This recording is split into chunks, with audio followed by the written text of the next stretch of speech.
When many people think of demons, they may think of red-skinned beings with demonic horns and spiked tails, fangs.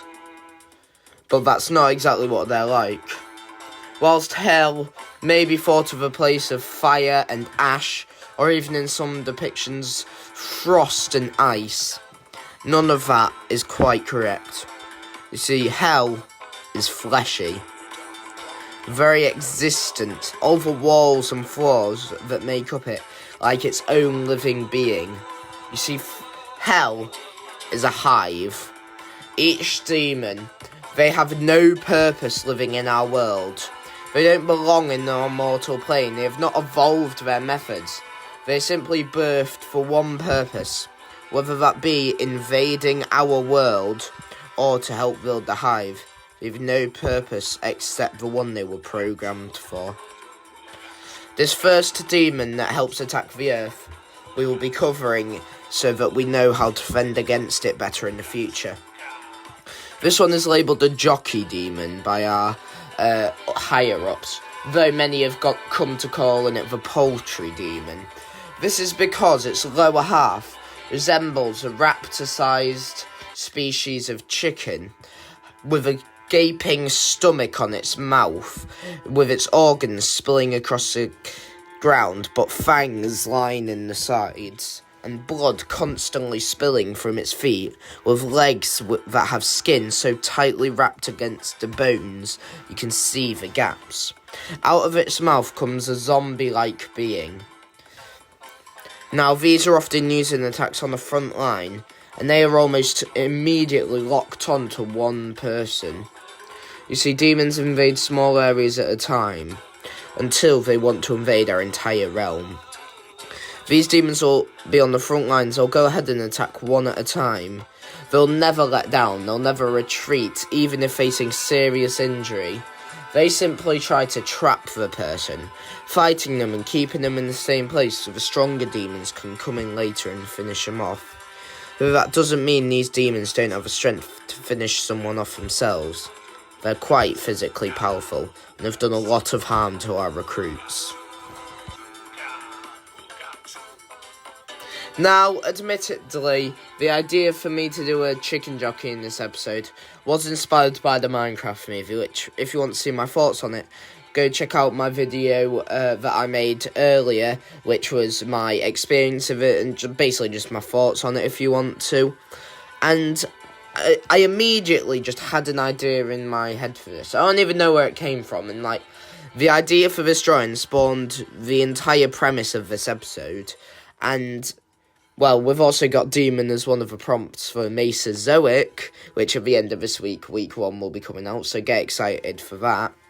But yeah, I really had this idea, and originally I was even going to make, the pose of this was something I struggled with a bit.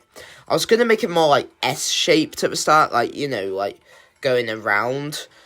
But I thought this pose made more sense because, you see the chicken, its body's facing that way, but its head's facing the other.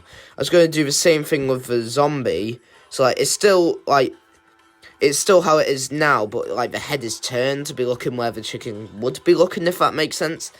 But I just thought, that wouldn't make sense because why would it, need to do that? Admittedly, it's a demon, and I probably overthought that a bit. But I do really like the pose, especially in the zombie. I like how I did the arms and stuff.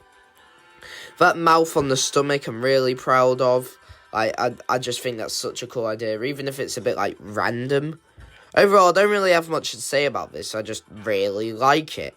I'm not sure. I might change how I do the environments for my demon drawings, because they seem a bit too, bright and colourful, as you'll see for the other ones in this episode.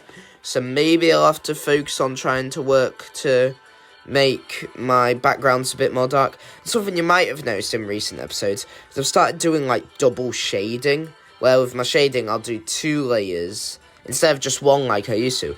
And I think, especially in these episodes, especially when I'm drawing demons, that works really well. And even that lizard tail, I just thought that would be a random addition. For demons, it doesn't have to make sense. And I was just inspired by that. And also, feathers might be something I need to work on. But overall, well, I was going to say this might be my favourite demon in the episode, but that's probably the one coming up next. So, let's have a look. This next demon we call the sniffer demon. And all of these we will be talking about today are specifically those that are used in the invasion of our mortal plane, not in building the hive of hell. Now, the sniffer demon is a common mount for other more humanoid demons, and they'll often ride it. Now, this demon, their skeletal structure, their bones are very flexible, and we don't think they're made of what normal bones are. But since demons shrivel up and disappear into ash almost as soon as we're killed, we can't exactly study them. They have thorns covering their back that they'll often use when they're crashing into people to attack them. If anyone kills their mount, they'll also often hunt down the person relentlessly. And they're often, whilst they're sent on the front lines as mounts, if they're usually safe to be left at the end. So if there are any last survivors hiding, they can sniff them out. And as they sniff the ground for the scent of people, so they can hunt, they sniff up dirt and debris, which they can then spit out like a minigun from their mouth. They're similar to a centipede, but they're more hairy than most. Their mouth can stretch to an unnatural length as well, helpful for hunting down prey. Now, as said, this is one of the toughest demons we've faced so far, and also quite large compared to most. They crawl up and over walls to attack people, and rather being flexible, it's very sporadic in their movements, often unpredictable in what they can do. As said, they are used to fight off people. As mounts, they'll often hunt down a group of people and try to separate them. But they are specifically for mounts for other demons, meant to empower them and make them stronger. Though their sniffing ability is able to sniff out people even who have escaped and hunt them down almost relentlessly, similar to our other demon. Now, demons, they're made for their specific purpose, so they don't have any sense of fear. They don't have any survival instincts that tell them not to go after them, meaning they'll likely die. The only instinct they have is to hunt. Now, this is my favourite drawing of this episode. I wasn't sure if I would like it, because, the sniffer, I didn't expect to be able to turn it into a very good demon, but as said, this is, my favourite demon from this episode. I really wanted to up the bug-like features. Now, the sniffer's not really like a bug, but I kind of get those ideas from looking at it. The 6 legs made it more centipede. You can probably tell I thinned it out. It's just my ideas for demons. They're often gangly and a little bit stretched out. You know what I mean? They've got the uncomfortably stretched out limbs. When I think demon, I don't exactly think bulky. To be fair, one of my favourite demons is from Popcross Studios, his cryophobia demon, but even that, it's very thinned out, and I thought I should do that to the sniffer. Though if I do continue this series, I might have to break that trend to vary up the designs a bit. And also this pose is something I really like. I feel this is the most demonic pose out of the 3, and I think this one, either this one or the next one, captured the most actually being a demon. It looks most like a demon to me, but probably this one. And that whole idea of sniffing people out and stuff, I just thought that was a really cool idea. It just made sense of the sniffer's lore, and like I said, this pose, it just looks, I think it really fits with the lore of it being sporadic and moving unpredictably and stuff. I just think it's really cool. There's nothing really more for me to say about this one. I feel like I've said enough. I just do really like it. I feel maybe the castle in the background looked a bit flat, but there's not really much I could do to fix that. And the arms on the side of the mouth, I think that's just a nice detail. Demons often have little creepy details like that. I do think the thorns on the back with the bush feel a bit empty. The bush kind of feels like it just couldn't be there, and it might even look better. I feel if I was to do this again, I would make it a lot more thornier and spikier. Maybe even cover some of the thorns in blood or something. Because where it is right now, I just not really getting it. I did spiked tail, kind of inspired by it being the bug, but also just I really like spiked like scorpion tails in any design. I always love finding an excuse to do that. But yeah, the hair is a bit weird, but overall this is easily my favourite demon from this episode. Now this next demon is regarded to as the honeybee demon. Though don't be surprised by that name, as they are quite fearsome. So far all the demons we have covered in episodes have been mainly on the front line. All of them covered in these logs, I mean. However, unlike the sniffer demon before them, where the sniffer demon can often be used outside of the front lines as well, used to sniff out people and very versatile, these demons only have one purpose, as they're quite small by demon standards.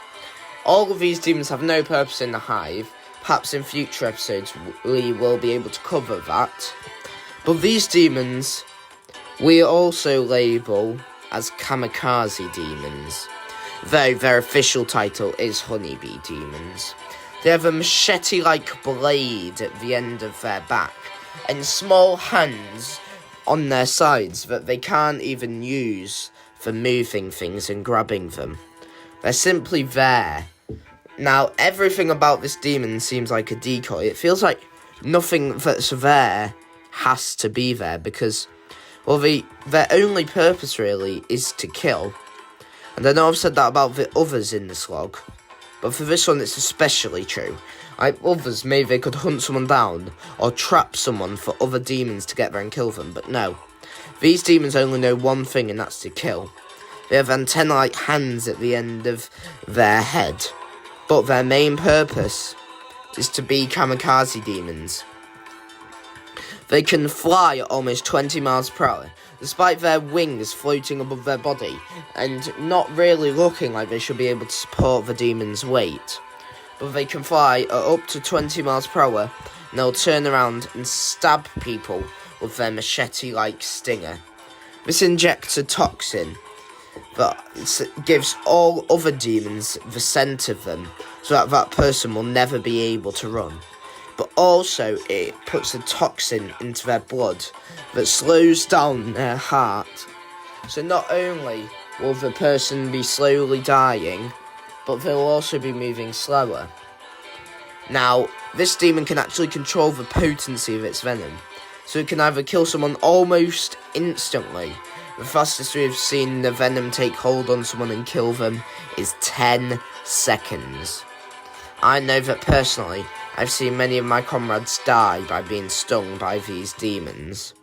Or they can make it last much longer, as they love to see the suffering caused. As said, these demons don't contain actually that much demonic energy like other demons. Other demons have demonic energy in them, depending on how difficult they are to make. For example, the sniffer demon has about the average amount, if not a bit more, demonic energy than most, simply because of its size. However, our jockey/poultry demon has a bit less demonic energy than most, simply because they're already quite physically weak and don't have great defences. This is the lowest amount of demonic energy we've seen in a demon so far. Demonic energy is what is used to create demons, so demons with a lot of demonic energy are often harder to make. So if during a battle they're sending at us a lot of demons with demonic energy, like lots of it, they will often not be able to send that many more demons, because they've only got a set amount of energy per attack before they have to go back to the hive and regrow it. Now, this demon, whilst I think they might look like the most demonic or just the most generally creepy out of them, I think it might be my least favourite from this episode. Simply because, it's just a bee. On Minecraft there's many fantastical mobs, but I feel like I was leaning towards picking, a magma cube for this episode. But stuff like that, I just don't think I would actually be changing it that much. And I really like the transparent wings I gave for this one, to be fair. I like the wings, I like the idea of the hand antennas, and the eyes and mouth. I think that's the most just general creepiness I've worked into a demon so far. Also, the background just feels a bit bland. To be fair, I think it's the creepiest of all these backgrounds. I think it works the most well. Although it's just got these tiny little arms. I think the stinger works really well, but overall it's just kind of there. Like, it's not a standout of this episode, which is saying something, because this is a very good episode. I like all the drawings. So, like, saying this isn't a standout from this episode, that's not a knock against it, because I like all the drawings in this episode. It's still one of my favourite drawings I've done.